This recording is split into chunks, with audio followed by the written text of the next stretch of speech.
Dylann Roof became the first person in the US to be sentenced to death for a federal hate crime when he opened fire on a group of people inside the church at the Bible study at Emanuel AME Church, killing 9 people, which all of them were African American. What motivated this 21-year-old to commit such heinous crime?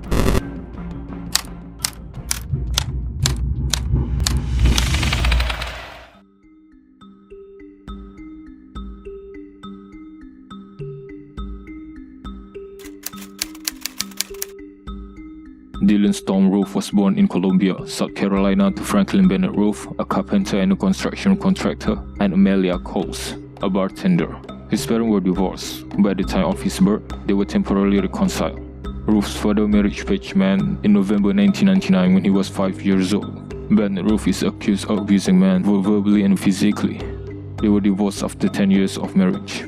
Roof has 2 siblings, an older half-sister and Morgan Roof, his younger sister. The family spent the majority of their time in South Carolina. However, they did move to Florida Keys for a brief while between 2005 to 2008. Roof grew up with obsessive compulsive behavior, obsessing over germs and insisting on having his hair cut in a specific style. He showed an interest in smoking marijuana when he was in middle school, and he was once caught spending money on it. Roof attended at least 7 schools in 2 South Carolina counties over the course of 9 years, including White Knoll High School in Lexington when he repeated 9th grade and finished it at another school. He allegedly stopped attending class in 2010 and dropped out. According to his family, spending his time alternating between video games and drug use, such as Suboxone. Roof was raised primarily by his stepmother, Mann, who lived in Bennett's and Cole's home in downtown Columbia and Hopkins, respectively. He had been working as a gardener at his father's request, but he had left before the shooting. According to Mann, Roof allegedly broke off all communication with her following her divorce with his father. He did not attend his sister's wedding since he did not react to her invitation. Despite Roof's bigoted remarks, several of his classmates were black, according to a former high school classmate. Roof bought the pistol used in the shooting from a Charleston retail gun store with money provided to him on his birthday. Roof was able to obtain the pistol used in the assault due to flaws in the FBI background check system, according to FBI Director James Comey. Roof had a prior police record that included 2 arrests, both of which occurred in the months leading up to the attack. On March 2, 2015, he was questioned about an incident at the Columbiana Center in Columbia, in which he entered the mall dressed entirely in black and posed unnerving questions to staff. Roof was detained on misdemeanor charge of narcotics possession after officials discovered of what was subsequently revealed to be Suboxone, a narcotic used to treat opiate addiction or as a recreational substance. He was then banned from entering Columbiana Center for a year. The probation was extended for 3 years when he was detained again on April 26 for trespassing on mall premise. Roof would not have been able to legally purchase firearms despite the fact of the law prohibiting unlawful users of or addicted to any controlled substance from possessing firearms.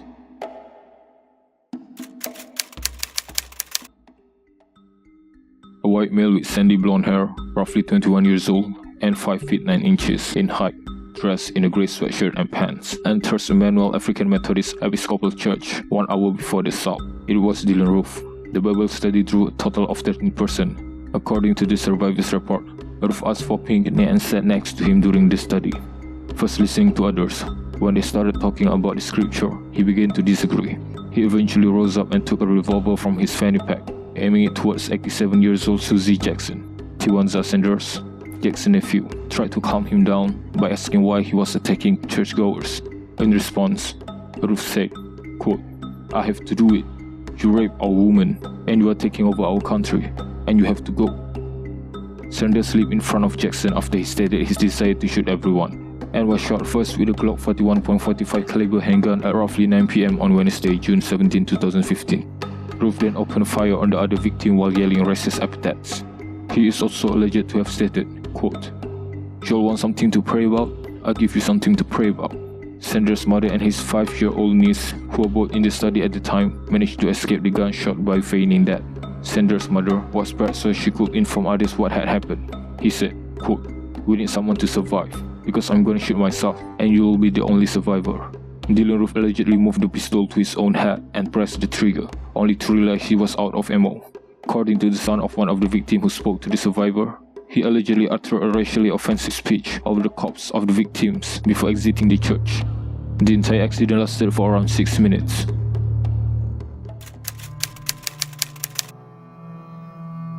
6 ladies and 3 men, all African Americans, were killed.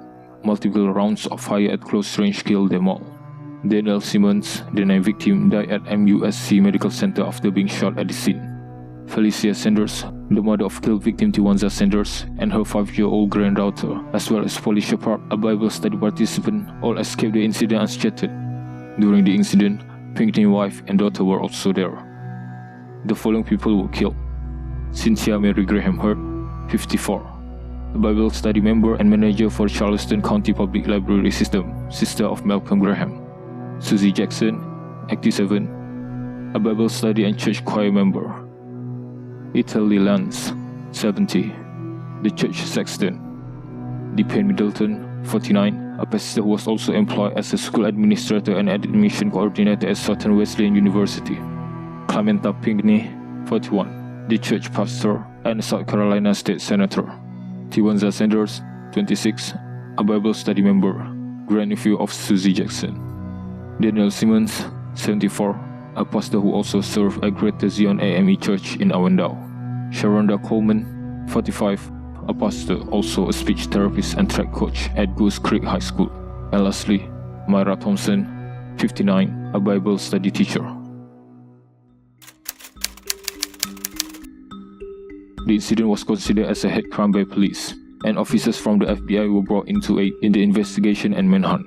At 10:44 a.m., the morning following the assault, Roof was apprehended in a traffic check near Shelby, North Carolina, some 240 miles from the shooting scene. During the arrest, a .45 caliber pistol was discovered in the car, though it was unclear whether it was the same one used in the attack. After seeing his photo on the news, his older half-sister also reported him to the police. Roof was apprehended and questioned by the FBI. He claimed he was on his way to Nashville, Tennessee, when he was stopped in Shelby. The Shelby Police Department deferred his interview to the FBI. According to the unnamed source, Roof's interrogation after his arrest revealed that he had been planning the attack for about 6 months, had researched Emanuel AME Church, and chose it as the target because of its significance in African American history. Roof went on a rant over the shooting of Trayvon Martin and the 2015 Baltimore demonstration spurred by the murder of Freddie Gray while in police detention. According to a childhood acquaintance, Roof also asserted that, quote, blacks were taking over the world on several occasions.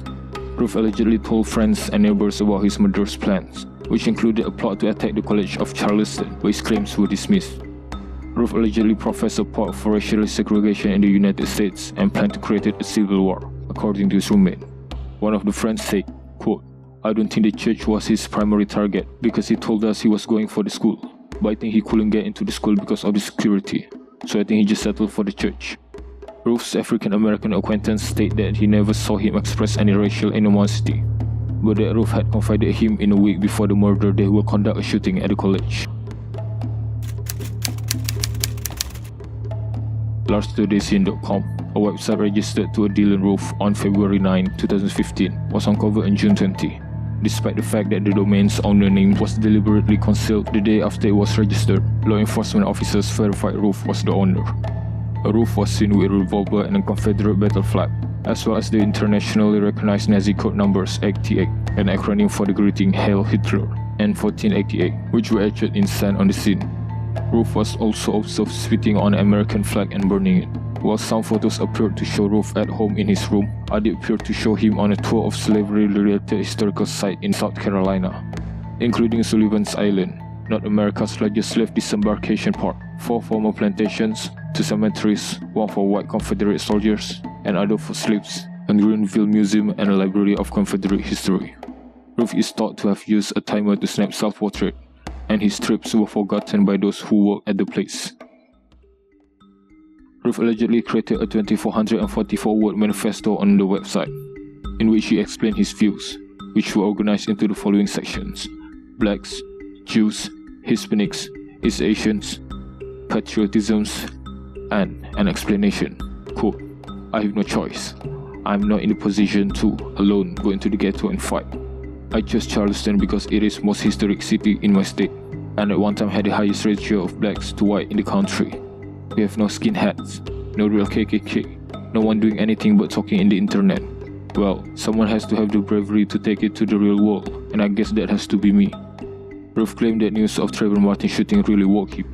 Quote, I read the Wikipedia article and right away I was unable to understand what the big deal was. It was obvious that Zimmerman was in the right, but more importantly this prompted me to type in the words black on white crime into Google. And I have never been the same since that day. The first website I came to was the Council of Conservative Citizens. There were page upon page of these brutal black on white murders. I was in disbelief. At this moment I realized that something was very wrong. How could the news be blowing up with the Trayvon Martin case while hundreds of these black on white murders get ignored? The Northwest Front, a Seattle-based white supremacist organization most known for its roles in the 1979 Greensboro Massacre, was also named as the source of influence in the manifesto. Roof waived his right to be extradited and was flown to the Sheriff L. Cannon Detention Center in North Charleston on the evening of June 18, 2015. Roof was charged with 9 counts of murders and 1 count of having a firearm while committing a violent crime on June 19, 2015. Later that day, he appeared in a bond hearing in Charleston County Court via video conference. Attorney General Loretta Lynch announced 5 days after the shooting that a grand jury had indicted Roof on 33 federal charges, including 9 counts of murder with a firearm and 24 civil rights violations. Roof became the first person in the US history to be sentenced to death on both federal and state charges at the same time, as he was already facing the death penalty in South Carolina. Roof's federal trial began on December 7, 2016. Roof's confession was played in court 2 days after the trial began, and he admitted to killing the people at the church before chuckling. Roof was found guilty on all 33 counts on December 15, 2016. After approximately 2 hours of deliberation, Roof was given the death penalty by the jury on January 10, 2015, and on January 11, 2017, Judge Gogol formally sentenced Roof to death. Roof pleaded guilty to 9 state counts of murder on April 10, 2017, and was sentenced to 9 life sentences without the possibility of parole.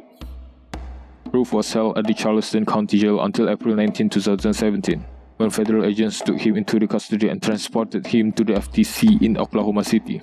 Roof landed to USP Terre Haute, the federal death prison for males, and the federal execution chamber on April 22, 2017. In January 2020, it was announced that Roof was appealing his death sentence. According to a 321-page brief submitted by Roof's attorney in the U.S. Court of Appeals for the 4th Circuit, Roof's defending himself during the punishment phase of his trial deprived the jury of mitigating facts concerning his mental conditions. Roof's attorney filed an appeal with the U.S. Court of Appeal for the 4th Circuit on May 25, 2021, saying that Roof was too removed from reality to defend himself at the federal trial. Roof's appeal was anonymously dismissed by the panel of the 4th Circuit on August 25, 2021. The judge wrote in their 149-page opinion upholding the death penalty that, quote, Roof's action was so horrific that no court record or careful parsing of the statutes and precedents could capture the full horror of what he did. His crimes warrant the most severe punishment that a just society can impose. His lawyers filed an appeal against the court decision on September 10, 2021. A federal court rejected to hear an appeal against the panel judgment on September 24, 2021, claiming in a 1-page document that the challenge should be heard by the entire appeals court. On September 23, 2021, federal government attorney opposed appeals, claiming that Roof was correctly convicted and sentenced, and that there was no need to revisit the facts for which Roof was found guilty. As of now, Dylann Roof was sentenced to 9 consecutive life sentences, leaving him to wait his death penalty execution in a federal prison, in which the date of the execution is still not determined yet.